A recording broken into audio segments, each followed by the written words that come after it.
Hello and welcome to this edition of the Time with Hime podcast. I'm your host, Lynn Cordes, joined by our superintendent, Mr. Hime. Hello, sir. It's May, podcast 39. Wow. It's crazy. 39 of these. Thank you guys for listening 39 times. We appreciate it. Hey, and again, we still get feedback. We still ask for it. And as we said, info at lawtonps.org if you got questions or just information you would like to have, because the purpose of this is to improve communication. And one thing we talked about last week, changing it from a podcast term, because there's came up with a new word. Who came up In with it? In education, we always have new terms, right? So now it's a video cast. And then we talked about having guests. So guess what? We have a guest. So now we're going to try to do this with 3 people. And, we thought what needed to be answered. We have lots of people have been asking the question, what is a makerspace? What is the purpose of a makerspace? We keep talking about makerspaces. So we brought in our resident makerspace expert. Yes, Miss Vanessa Perez. Miss Vanessa Perez to tell us. So tell us, what is a makerspace? So a makerspace is a dedicated physical space with the resources for students to be able to do hands-on learning experiences with problem solving, real life, and then not just the experiences, but to have a qualified teacher to help guide those learning experiences. And it's all tied to standards and just lots of access and learning. So what would you expect to see like in a pre-K or second grade makerspace? At a pre-K or second grade makerspace, I would see a mix of common materials like hand tools as they learn to measure, like measuring tapes, different rulers. I would also still see robots and iPads and green screens and puppets. So even puppets. So some of the things in the makerspace will be things that have been around even when we were kids and played with.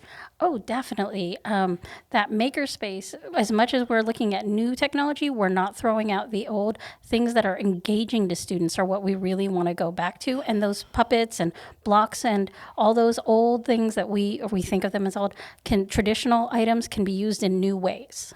So we've talked about adding makerspaces to each elementary. So talk to us about that process and where you feel like we are right now. Okay.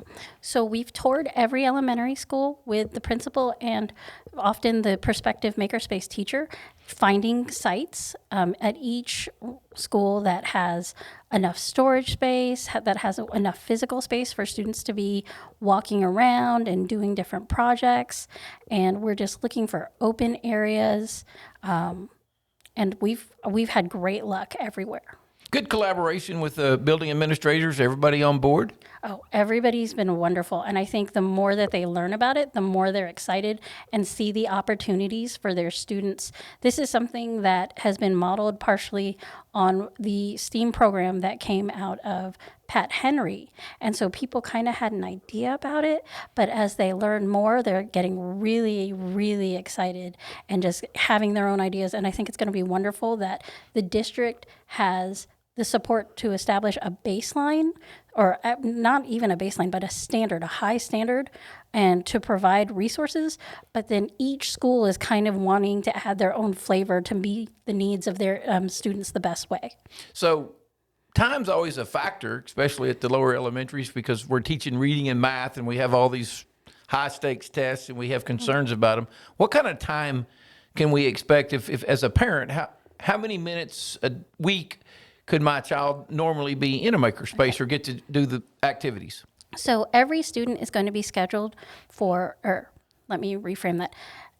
Our intermediate students are going to be at 40 minutes. For our pre-K students, it's more appropriate for them to be about 25 to 30 minutes. But we're getting every single student in because they all deserve these same opportunities. We want to open these doors for students so that as they get older, and they can have more offerings in high school and middle school, they'll understand what those classes are that they need. So when you say 40 minutes, 25 minutes, is that a week, a month? So that's once a week that they'll be going in. Awesome. So one question, because you and I have done this before, and one question we always got from the classroom teachers is, who's going to facilitate this? Who's going to set it up? You talked about a dedicated makerspace person.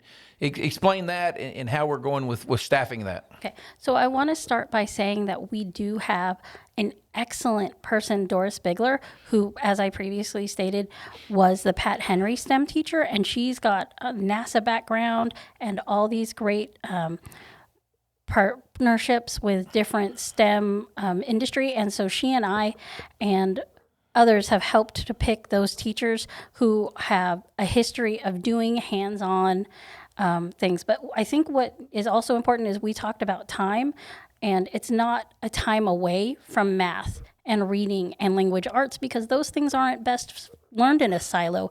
You learn through connections, and having the makerspace helps students connect. This is what I learned in the classroom, and here's the practical application.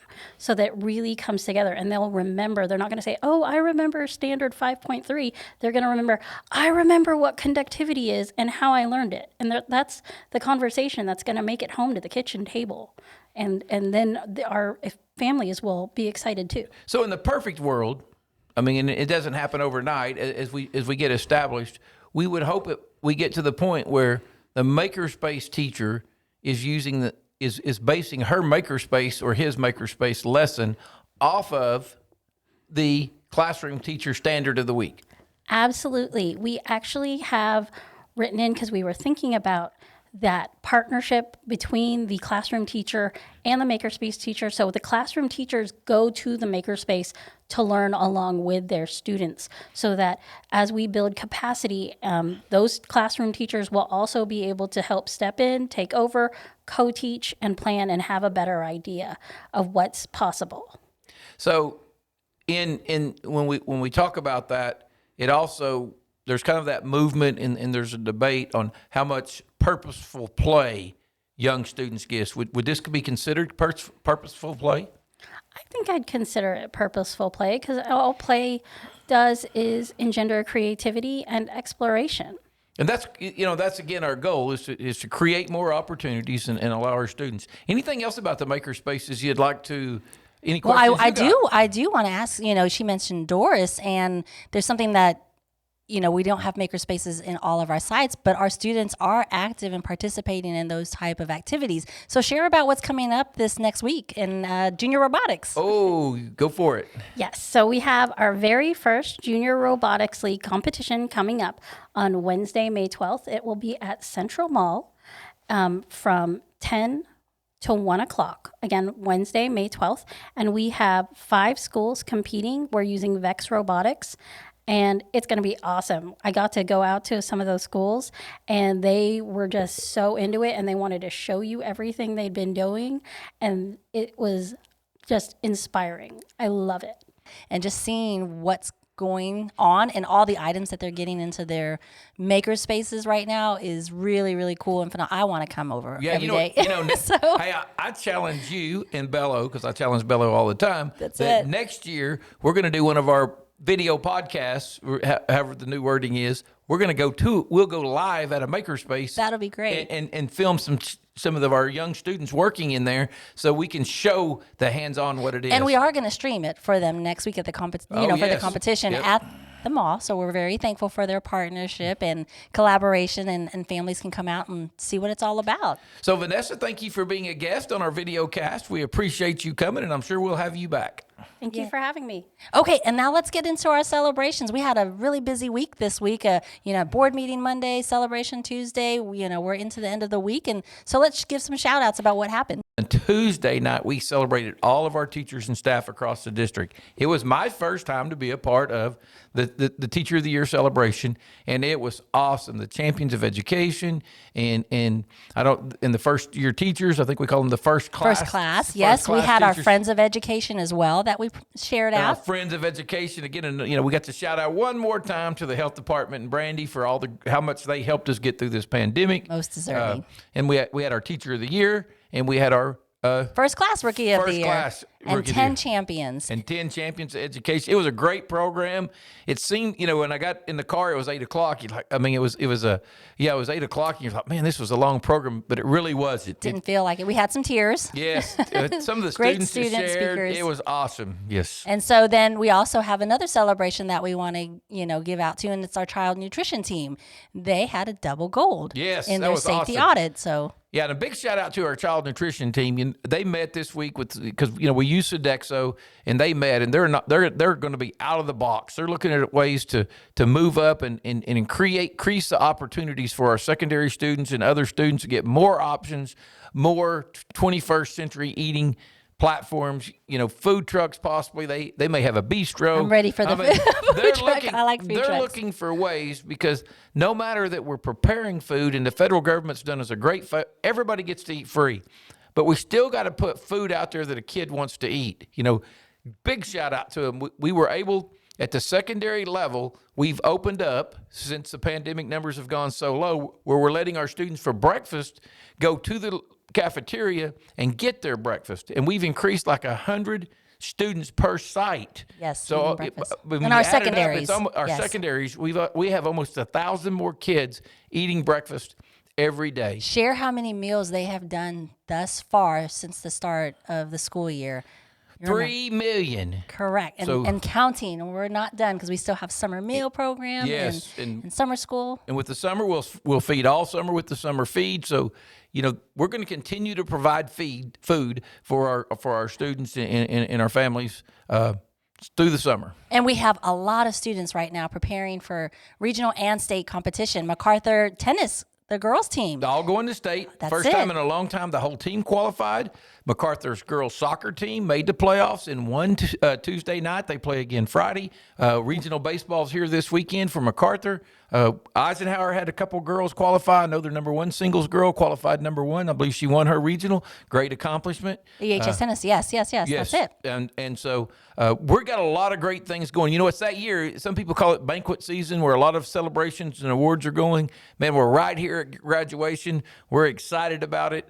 And we cannot leave without giving a shout out to our maintenance team because we had several meetings, and every meeting I went to, they were getting shout outs for all the work that they're doing. And right now, Edison is churning around. I cannot wait for the kids to get back into that building. The thing I've found here is, when you look at the district, we got great secretaries, great cafeteria workers, super bus drivers. Our maintenance team, they step up. You look at some of the things they've done. If you're ever in the Shoemaker, walk by and look at the desk they made, the table they made in my office. It was just unreal. That was just made by our carpenters.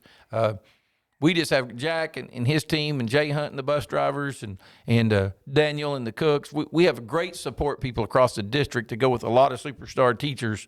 And it's Teacher Appreciation Week. We are wrapping up the week, Yes. and I hope you have been tuning into our social media pages because the celebrations out there are just incredible and heartwarming. yes, very exciting. So Is there anything else as we head into the weekend, Mr. no, Hime? great. Hey, thanks to Vanessa again for joining our video cast, and hopefully we'll find somebody next week to join in. Again, if you got questions, comments, or somebody you want to hear from, send us an email at info@lawtonps.org, and we'll bring them on. And the good thing about being the superintendent is You can make whatever you want happen, right? whoever we want, we can get. We can tell ask. There you go. And Vanessa, we are so thankful that Thank you you, joined Vanessa. us. We appreciate your insight, and we'll have more great things to come and share with our families. Yeah, and Vanessa, tell Doris the reason we chose you instead of her was I had your cell phone number so I could text you, and I don't have her cell phone number. So We'll get that taken care of immediately. So thank you guys so much. Thank you. Thank you for your time. Thank you for spending, the 20 minutes with us. And we hope that you guys have